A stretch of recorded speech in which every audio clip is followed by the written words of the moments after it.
Well, hey, I'm Ryan with Home Team Energy, and I wanted to spend a few minutes going through a commonly asked question, and that is how batteries impact net metering or bill. Or another way to put it is, do I need batteries for my solar system?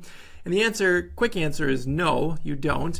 The way that batteries generally work is that they store energy to be used at a different time. Now, in Wisconsin, there's no financial benefit to doing that, or it's very, very little financial benefit to doing that. So the primary purpose for batteries ends up being for backup power, like a standby generator. So I just want to show you, before I dive into some examples here, just what that looks like. And so here is one of the there's one of the batteries that we install. It's the Tesla Powerwall 3. Very popular battery. We like installing them. Customers like them. It's a pretty affordable price point. Generally, we're looking at $14,000 to $15,000 to add the Tesla Powerwall battery to a solar system, well, at the same time. So that would be an adder for that solar installation. So about $14,000, $15,000. This is an N-phase battery system. So each of these chunks on the wall is going to be 5 kilowatt hours. So we've got 5, and 5, so that's 15 kilowatt hours. Pretty typical for an N-phase system, anywhere from 10 to 15 kilowatt hours. They're a bit more expensive than the Tesla Powerwall, so we're looking at $15,000 to maybe $20,000 to install an N-phase system. So that's what the batteries look like. That's what they do. Again, primary purpose is backup power, and I wanted to show an example then as far as why it doesn't make any financial benefit to add batteries. So here we've got an example of it's a net metering example. So I'm just going to jump back here. We're going to go 6 kilowatts. Let me see if I can just make this a little bit bigger. All right, maybe that's helpful. So I'm going to start with 6 kilowatts. And the reason I'm doing 6 kilowatts is because it doesn't have any excess solar generation in this column here. So that's kind of what we're looking at, excess solar generation. So 6 kilowatts, we've got monthly consumption and monthly solar estimated production. In Wisconsin, most big utilities, it has a monthly true-up. The reason, or what that means, is that any excess generation, which in this case, in this example is 0, but any excess generation, they buy back at that wholesale rate at the end of that month or billing period. So this is a very, very simple example, 6 kilowatts, no excess generation. So all of the solar generation is offsetting the consumption on a monthly basis, which is a retail offset, 18.3 cents per kilowatt hour for We Energies. And so this is great, this is nice, but it's generally a pretty small system. Now let me jump this up to, let's say, 10 kilowatts. So we're getting more production. We're assuming that the consumption is staying the same here. And so what'll happen is we get a few months here where we have excess solar generation. So let's just look at June, for example. We're producing 1,425 kilowatt hours, and we're only consuming 1,200 kilowatt hours. So the first 1,200 of this 1,450 goes and offsets that 1,200, so that portion of the bill would be 0.